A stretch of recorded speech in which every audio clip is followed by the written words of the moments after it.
Morning guys! For this video is nakapag-redeem naman ako ng points gamit ang ating Almira Points. So ito yung mga nabili ko guys. Pakita ko sa inyo na sa yung resibo ko. Yan. Papakita ko sa inyo guys.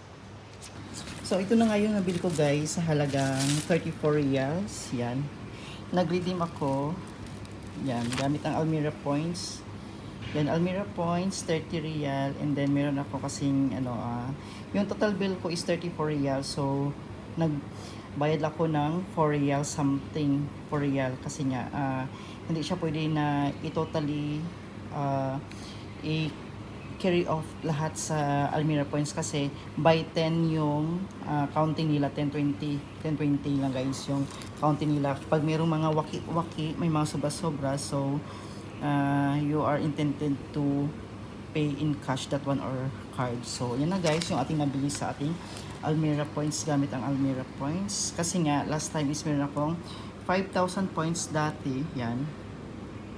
Kung ano nyo guys, initial points balance is meron akong 5,700 or nasa 5,735 points. So, equivalent to 57 real. So, na-redeem ako ng 30 real or 3,000 points. Equivalent to 30 real. Ayan na.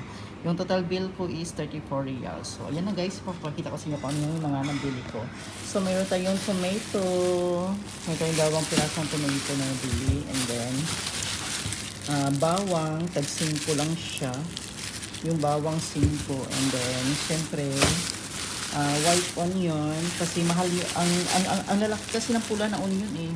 White onion 1 kilo din. And then meron tayong chili green at saka meron tayong orange, mandarin ata to or orange, basta mandarin pala siya guys.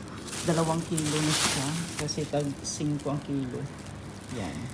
Meron tayong mandarin at saka Indomie kasi namiss ko yung Indomie na canton. Indomie na canton guys. Yan.